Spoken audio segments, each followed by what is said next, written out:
Bom dia, mais uma vez. Estamos iniciando aqui o debate Filosofia e Literatura Africana, uma reflexão necessária. Esse evento ele é organizado por um grupo de estudo chamado Ubuntu. É um grupo de estudo capitaneado por mim, pelo professor Nazito, professor José Hilton. Nós temos aqui a Leonora, que faz parte, o professor Eric. E é um grupo de estudo que não está vinculado ao CNPq ou a alguma universidade. É um grupo de estudo independente de professores e estudantes que tem como grande interesse ler e debater os clássicos da filosofia africana e da literatura africana que pouco nós conhecemos. Nós compreendemos que essa literatura ela ainda não é bem estudada nas universidades, nos cursos de humanas, em que pese, após a Lei 10.639, que ganhou uma força editorial muito grande essa temática, e que é tema, está na LDB, é tema do Enem, é tema de concursos públicos, mas mesmo assim há uma demanda muito grande, um déficit muito grande, principalmente de ler os autores clássicos, né? O Banal, na sua palestra, vai poder um pouco falar dessa problemática. Começando, professor Alberto Banal, doutor em filosofia pela Universidade de Milão, jornalista, historiador e fotógrafo. Estudioso das comunidades quilombolas da Paraíba, tem mais de 40.000 fotografias registrando seu trabalho, é autor e organizador do livro Quilombos da Paraíba, a realidade de hoje e os desafios para o futuro. Seja bem-vindo, professor. Obrigado. Professor Josemir Camilo de Mello, PhD em História pela Universidade Federal de Pernambuco, professor aposentado da Universidade Federal de Campina Grande, estudioso em História Regional do Brasil, tem vários artigos e publicações sobre as comunidades quilombolas, é um dos fundadores do Movimento Negro de Campina Grande. Seja bem-vindo. Nacido Pereira da Costa Júnior, graduado em Filosofia pela Universidade Federal do Rio Grande do Norte e mestre em Filosofia pela Universidade Federal da Paraíba, presidente do Sintab e militante do Movimento Negro de Campina Grande. Seja bem-vindo. Começaremos com o professor Alberto Banal. Sobre a não existência de uma literatura africana. Há 2 anos, uma minha amiga, durante uma conversa, me fez uma pergunta. Disse: você conhece Mia Couto? Eu disse: Mia Couto, sim, me parece assim, aquele escritor africano, me parece angolano. Ela disse: você está errado, porque é moçambicano. Aí, já durante a conversa, acessei no internet, olhei, encontrei Mia Couto, e encontrei um livro em PDF dele, que é o famoso livro, um dos mais famosos, Terra Sonâmbula, mas saiu o PDF em 3 dias, eu li. Aí me empolguei e encomendei um bocado de livros de Mia Couto. Hoje tenho 21 livros de Mia Couto, comecei a ler, e depois de 6 livros disse: poxa, mas é possível que exista somente Mia Couto na África? Aí começou a minha curiosidade, e já que estava organizando uma exposição que é Áfricas, que fiz no ano passado, que era uma exposição de fotografias, mas também de muitas outras informações, coloquei também algo sobre assim chamada literatura africana. Na ocasião, comprei 183 livros de autores africanos, e que coloquei na exposição. Passaram 2 anos e 3 meses, e consegui ler 90 livros de 40 autores, 15.966 páginas de 17 países. A conclusão de tudo isso é que hoje tenho na cabeça uma confusão enorme. Não lembro mais quem escreveu uma coisa, quem escreveu outra. Lembro mais ou menos os nomes dos autores e tudo isso. Que assim, o que deveria ser uma premissa para poder falar da literatura africana é uma premissa para colocar um bocado de perguntas para vocês. Existem 2 maneiras principais de abordar as realidades das sociedades africanas. Uma delas, que pode ser chamada de periférica, vai de fora para dentro e chega ao que chamam de África objeto, que não se explica adequadamente. A outra, que propõe uma visão interna, vai de dentro para fora dos fenômenos e revela a África sujeito. A África da identidade profunda, originária, mal conhecida, portadora de propostas fundadas com valores absolutamente diferenciais. Esta é uma parte da introdução de Fábio Leite a um livro que se chama Uncle Leo, o Menino Fula, de um grande escritor do Mali, Amadou Hampâté-Bâ. Quando ele começa o seu livro, ele diz: não há uma África, não há um homem africano, não há uma tradição africana válida para todas as regiões e todas as etnias.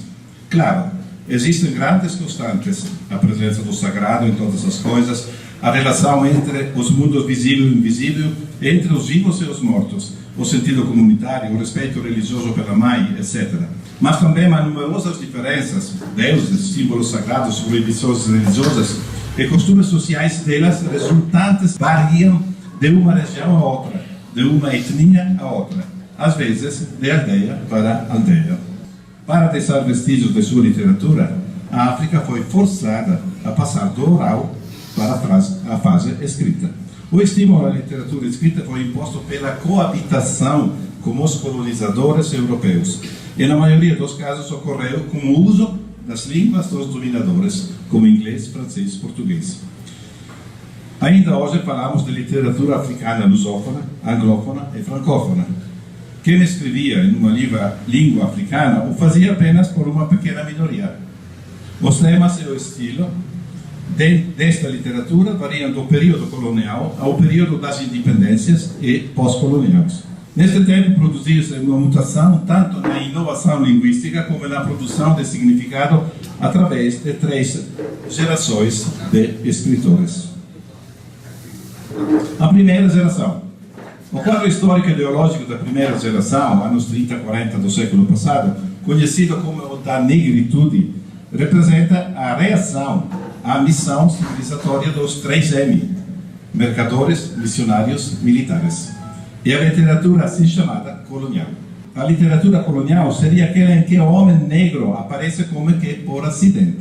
O homem branco está colocado à categoria de herói mítico, desbravador das terras inóspitas, operador de uma cultura superior. Ele é, no texto literário e no pensamento de que redige e organiza, o habitante privilegiado e soberano. Os nomes mais conhecidos, os senegaleses Leopold Senghor, Sédar Senghor, Sembène Ousmane e Cheikh Hamidou Kane. Os camaronenses Mongobeti e Ferdinando Oyono, o costa-marfimense Bernard Dadier e o guineense Camara Laye. Os temas favoritos foram a reabilitação da imagem do homem negro e da memória africana, colonização e descolonização, exílio, imigração e ideais ainda novas, como a mestiçagem. Nesta produção literária, quase exclusivamente centrada na valorização mítica da cultura africana e da crítica da ocidental, o escritor africano tentou cumprir as regras das línguas estrangeiras para escrevê-las corretamente. Como afirma Ngugi wa Thiong'o, foram, portanto, as línguas europeias que decidiram o que era um escritor africano. Foram as línguas europeias que decidiram o que era a literatura africana. A questão da língua, eu e o outro, que é o invasor, de Manuel Rui. Manuel Rui é um escritor e poeta angolano, e foi ele que escreveu o texto do hino de Angola. Quando chegaste mais velhos, contavam histórias. Tudo estava no seu lugar, a água, o som, a luz, na nossa harmonia, o texto oral. Isso era texto não apenas pela fala, mas porque havia árvores para ela sobre o crepitar de braços da floresta. Era texto porque havia gesto, texto porque havia dança, texto porque havia ritual, texto falado, ouvido, visto. É certo que podias ter pedido para ouvir e ver as histórias que os mais velhos contavam quando chegaste, mas não. Preferiste disparar os canhões. A partir daí comecei a pensar que tu não eras tu, mas outro, por me parecer difícil aceitar que da tua identidade fazia parte este projeto de chegar e bombardear o meu texto. Mais tarde viria a constatar que tinhas mais outra arma poderosa além do canhão, a escrita. E que também sistematicamente no texto que fazias escrito inventavas destruir o meu texto ouvido e visto. Eu sou eu, E a minha identidade nunca havia pensado integrando a destruição do que não me pertence.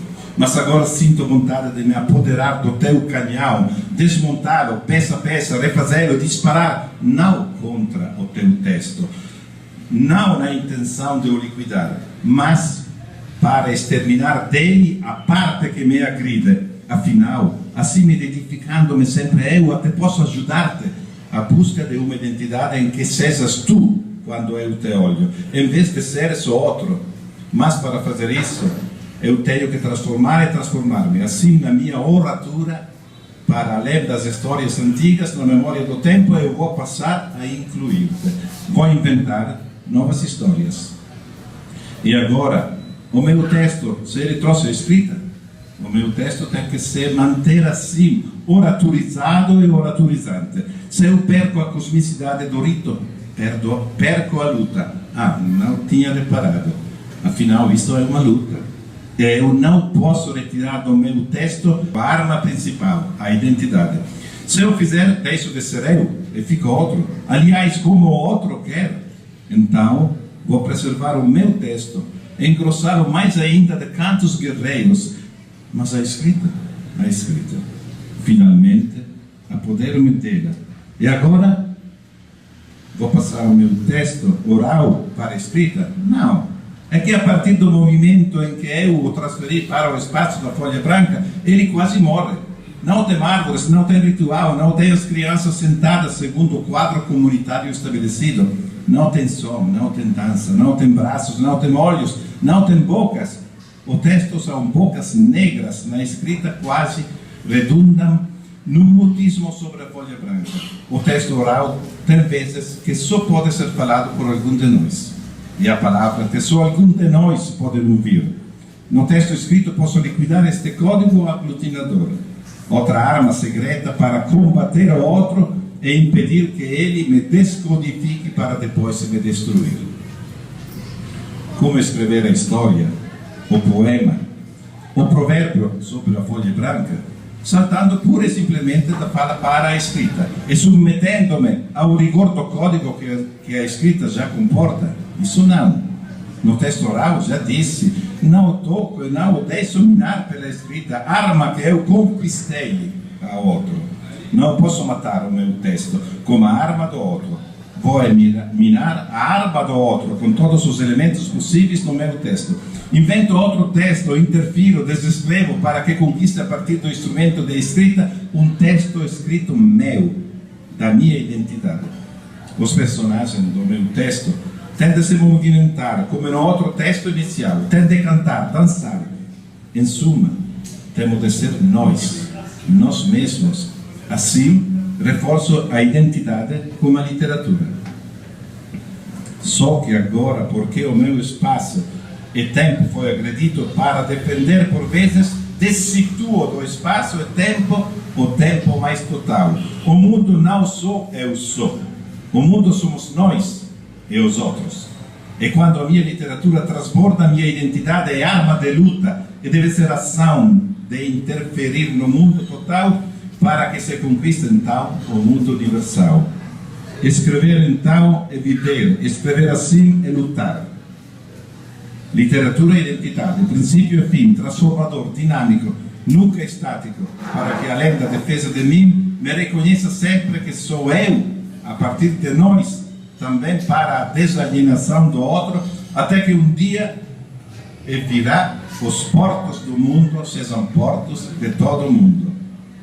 Até lá, não se espantem, é quase natural que eu escreva também ódio por amor ao amor. Eu acho que este texto, também seria muito rápido, descreve todo o processo que aconteceu. E falando do outro, eu aconselho de ler um livro que é A Conquista da América, de Svetlana Todorov. É muito interessante próprio sobre a descoberta do outro e o reconhecimento do outro como pessoa. A questão da língua. No caso da linguagem, Piredo diz que se pensa de uma maneira melhor na língua em que a gente foi educada e que se é usado diariamente. Mas quando se usa inglês e francês para mencionar duas das línguas coloniais da África, há o risco de não incluir marcos conceituais que vivem através da linguagem. A proposta de Piredo é filosofar, e também escrever, em línguas africanas. Os filósofos terão então a tarefa de pensar em suas próprias línguas africanas e refletir como está o próximo e o problema de conseguir uma solução que seja pensada desta maneira. Pode ser que um conceito usado em um discurso filosófico em inglês não faz sentido em qualquer língua africana e pode ser devido à inadequação linguística ou disparidade de conceitos. Como saber qual dos dois? Isso só pode se saber filosofando e escrevendo em terrenos independentes e tentando que as conclusões sejam compreensíveis em ambas as línguas. E chegamos ao segundo período, que é o período das independências. No período das independências, anos 60, muitos escritores apontam a caneta sempre sobre o tema da defesa dos valores tradicionais, sem mais mistificar o passado, começando a denunciar as novas elites africanas, pagando em censura, prisão, exílio, loucura e morte. Entre estes estão os nigerianos Wole Soyinka, Prêmio Nobel em 1986, o primeiro africano negro que tomou o Nobel, Chinua Achebe e Ken Saro-Wiwa, o congolese Sonny Labutansi, o somaliano Nuruddin Farah e o keniano Ngugi Wa Thiong'o. Eles usaram linguagens dominantes, na maioria das vezes, entrelaçadas com dialetos e línguas locais. A questão da linguagem a ser utilizada e a referência obrigada à sua cultura tem alimentado por longos anos discussões, especialmente entre os escritores francófonos e anglófonos. Em particular, falando em negritude, Wole Soyinka da Nigéria escreve: o tigre não precisa proclamar a sua tigritude. Ele salta. Primeiramente, o conceito mais interessante, né, daquilo que nós vamos chamar de literatura pós-colonial vem de um autor africano, Appiah, em um livro chamado Na Casa do Meu Pai, no qual ele estabelece uma periodização dessa literatura pós-colonial. O próprio nome já diz, né? Literatura pós-colonial africana, aquela literatura produzida em continente africano após o processo de colonização, ou seja, após o processo de independência que os países africanos vão obter, né? Que se dá a partir aí da finalzinho da década de 60, mas principalmente na década de 1970. Segundo Appiah, num primeiro momento, essa literatura pós-colonial ela tem um caráter nacionalista, o que faz todo sentido, né? Na medida em que você era uma colônia, você teve as suas culturas locais bastante prejudicadas pelo processo colonial, e aí você tem, após a independência, uma preocupação então em construir um discurso nacionalista. E a literatura ela vai cumprir esse papel. Isso não foi diferente, por exemplo, no Brasil, né? Então, os países, no seu processo de formação nacional, eles vão apresentar também uma literatura que vai procurar construir o discurso de nação. Então, esse foi o primeiro momento dessa literatura pós-colonial. E chegamos a uma polêmica, porque existe uma polêmica grande entre Chinua Achebe e Ngugi Wa Thiong'o. De acordo com Chinua Achebe, escritor nigeriano, Ngugi argumenta que falar em uma literatura africana escrita em idiomas europeus não apenas é um absurdo, como também ajuda o esquema do imperialismo ocidental a manter a África em perpétua escravidão. Consequentemente, a partir de 1987, Ngugi escreve somente em Kikuyu e censura com severidade os escritores africanos que continuam cúmplices do imperialismo, especialmente Leopold Senghor e Chinua Achebe. Discordando de Ngugi, Chinua Achebe afirma: a diferença entre mim e Ngugi é que enquanto ele acredita que se trata de escolher entre uma ou outra, eu sempre considerei as duas. De acordo com Chinua, a política de Ngugi para o idioma é de outra ordem, é um reflexo direto de uma visão maniqueísta do mundo. Ele enxerga apenas uma grande luta entre essas duas forças mutuamente opostas na África de hoje. De um lado, a tradição imperialista e de outro, a tradição de resistência. A partir desta visão unificada, segue-se naturalmente que os problemas linguísticos da África se classificam em línguas europeias patrocinadas e impingidas ao povo pelo imperialismo e línguas africanas defendidas por forças patrióticas e progressistas de operários e camponeses. Mas, sempre segundo Ngugi, e muitos outros escritores, tem uma necessidade inevitável de usar uma língua estrangeira. Além da questão ideológica, tem também razões de praticidade. Google diz, não Google, continua. Eu escrevo em inglês. O inglês é uma língua mundial, mas não escrevo em inglês porque ela é uma língua mundial. Meu romance com o mundo ocupa um lugar secundário em relação ao meu envolvimento com a Nigéria e com a África. A Nigéria é uma realidade que eu não poderia ignorar. E uma das características dessa realidade, a Nigéria, é que ela desempenha uma parte considerável de suas atividades diárias no idioma inglês. Enquanto a Nigéria desejar existir como nação, não tem escolha no futuro próximo, senão manter unidas as mais de 200 de nacionalidades que a compõem por meio de uma língua estrangeira, o inglês.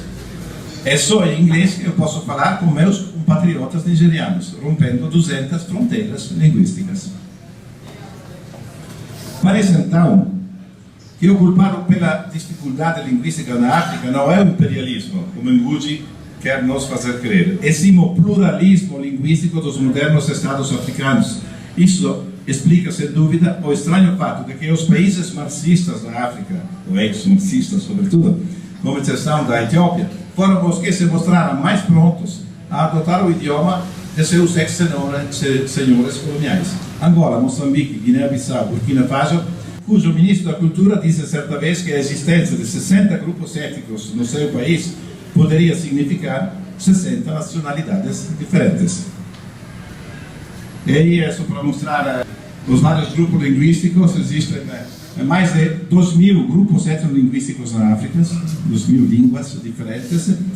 E aqui é só para mostrar a África das letras, onde praticamente 24 países da África têm a língua francesa como primeira língua oficial, 25 países têm a primeira língua oficial o inglês, 6 países têm a língua oficial portuguesa e 9 países têm o árabe. A Etiópia tem a sua língua.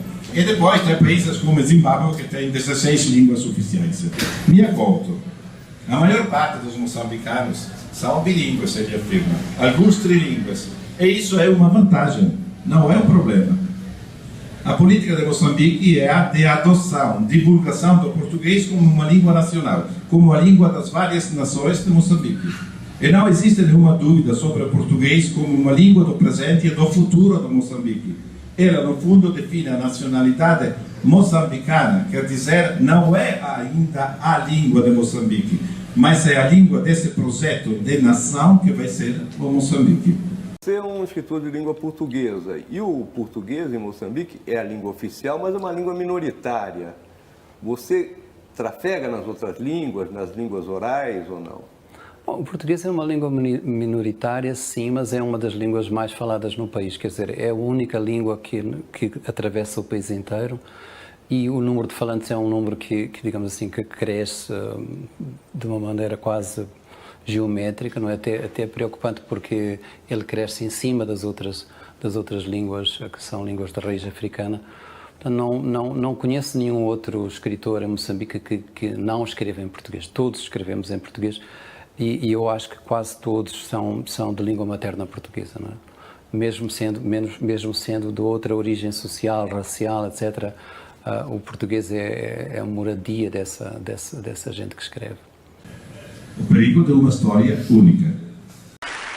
I'm a storyteller, and I would like to tell you a few personal stories about what I like to call the danger of the single story. I was an early reader, and what I read were British and American children's books. I was also an early writer, and when I began to write at about the age of 7, stories in pencil with crayon illustrations that my poor mother was obligated to read, I wrote exactly the kinds of stories I was reading. All my characters were white and blue-eyed. They played in the snow, they ate apples, and they talked a lot about the weather, how lovely it was that the sun had come out. Now this despite the fact that I lived in Nigeria. I had never been outside Nigeria. We didn't have snow, we ate mangoes, and we never talked about the weather because there was no need to. What this demonstrates, I think, is how impressionable and vulnerable we are in the face of a story, particularly as children. Because all I had read were books in which characters were foreign, I had become convinced that books, by their very nature, had to have foreigners in them and had to be about things with which I could not personally identify. E Chinua Achebe disse: frequentei uma escola que seguia o modelo das escolas públicas britânicas. Nela, eu li muitos livros ingleses, A Ilha do Tesouro, A Viagem de Gulliver, O Prisioneiro de Zenda, etc.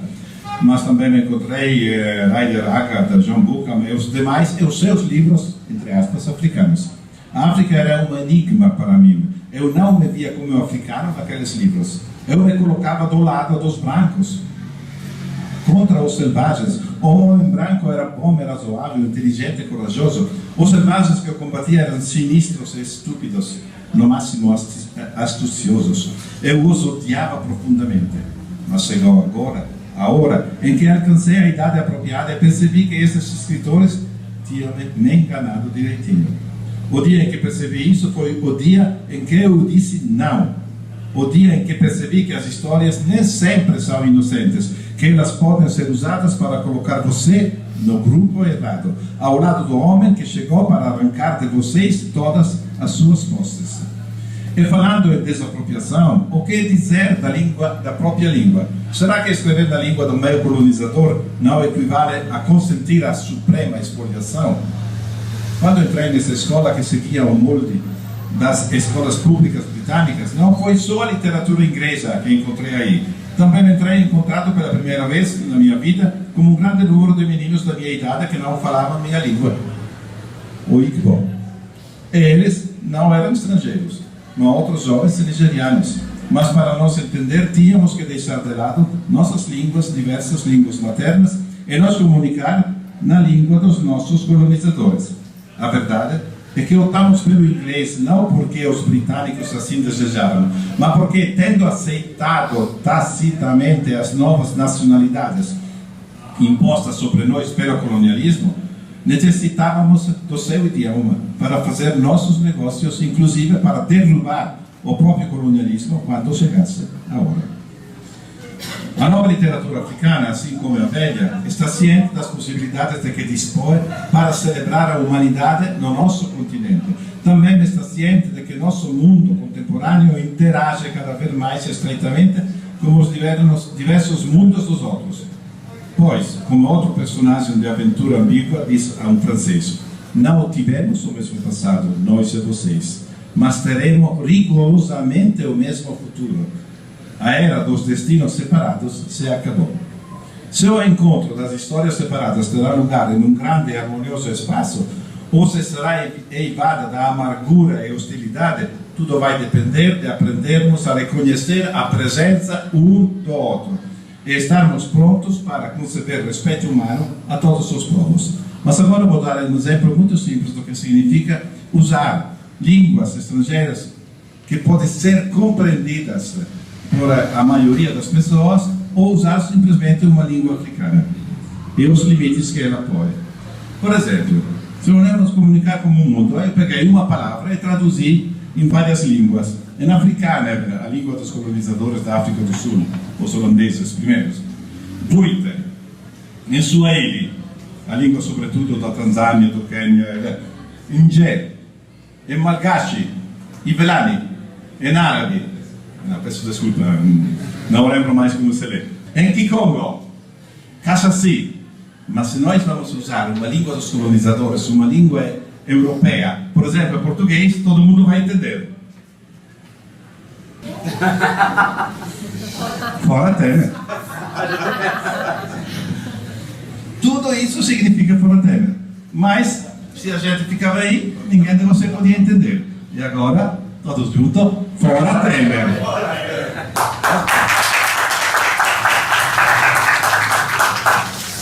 A nova geração, estamos já na terceira fase. As fragrâncias modernas. Finalmente chegamos à terceira geração, a nova, a do pós-colônia. De acordo com a expressão do escritor de Djibouti, Abdurrahman Waberi. E a partir do final da década de 80 e principalmente na década de 90, a gente percebe com muita força a emergência de uma nova estética e novas preocupações desta literatura produzida em continente africano após o processo colonial, que é uma literatura muito mais preocupada em debater o próprio processo identitário. Então você já não está mais preocupado em construir um projeto de nação, você está inclusive preocupado em discutir esta nação que se construiu, problematizar esta nação e mostrar principalmente as suas contradições identitárias, mostrar a pluralidade identitária, né, através de um discurso que é bastante heterogêneo. Então, dentro desse rol de literatura pós-colonial dessa segunda fase, você vai ter autores, né, com uma estética bastante engenhosa. Então, esteticamente falando, essa literatura, ela não é uma literatura coesa. Você tem uma variação muito grande de estéticas dentro dessa segunda fase da literatura pós-colonial. Muitas destas fragrâncias modernas da literatura negro-africana trazem uma verba híbrida de identidades múltiplas. É um conluio entre diferentes tradições narrativas do cinema, ao teatro, à canção e aos quadrinhos.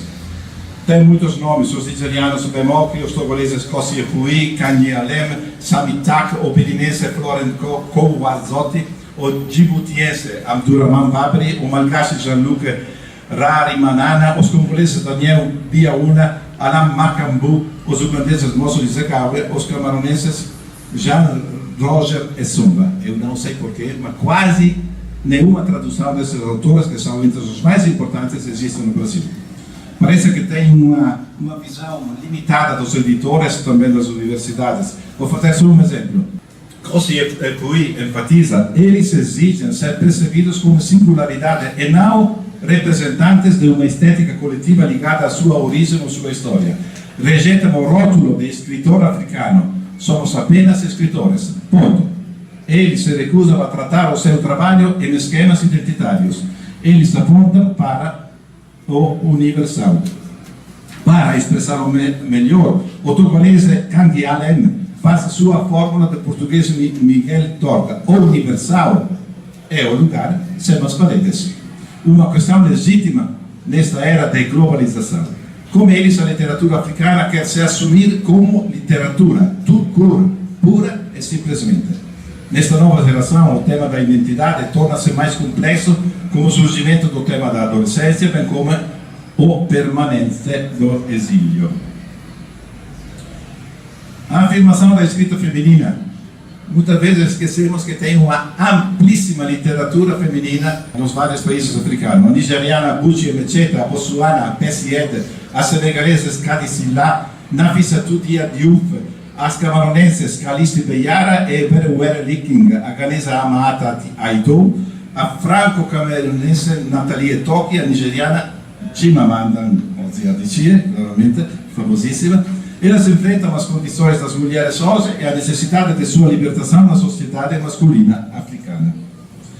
As questões atuais de sempre, relacionadas com essa literatura, são a da publicação, da visibilidade.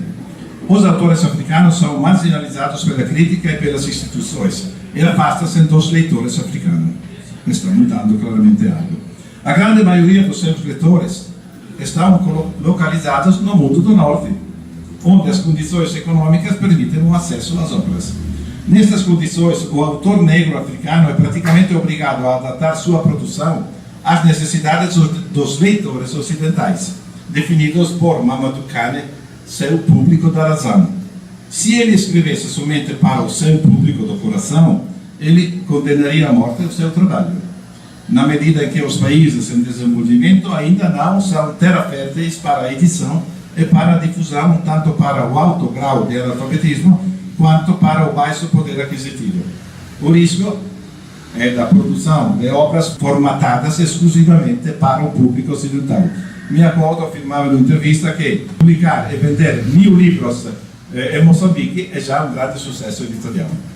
Il y a une grande tradition de littérature orale, poétique, et des voyageurs comme Richard Burton, comme d'autres, ont témoigné de cette importance de la littérature dans cette région du monde, en disant qu'il y avait presque une république des lettres, de la poésie nomade. Dans toute une tradition littéraire et journalistique, il y a beaucoup de clichés, beaucoup de représentations qui insistent sur la guerre, la famine, les conflits interethniques, la déstabilisation politique, toutes choses qui sont vraies. Évidemment, c'est la réalité.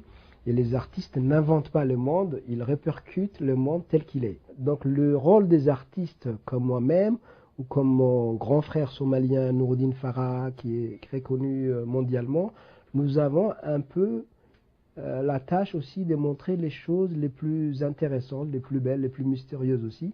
Et la manière que j'aurais à répondre à la guerre et à la famine, c'est aussi de montrer que les Djiboutiens, les Somaliens, les Éthiopiens sont des hommes comme les autres. L'ironie et la politesse du désespoir. Au lieu de pleurer, de dire « Oh, qu'est-ce que je suis malheureux, mon peuple souffre », j'ai dit « rigolant, un beau rire rabelaisien et la vie continue ». Le rire est cathartistique. Je résiste à l'idée qu'il y a des écrivains du Sud, parce qu'il y a cette idée présente derrière les lecteurs occidentaux notamment, que les écrivains du Sud doivent utiliser des formes rudimentaires, proches de la propagande, parce que leur peuple ne savent pas lire bien.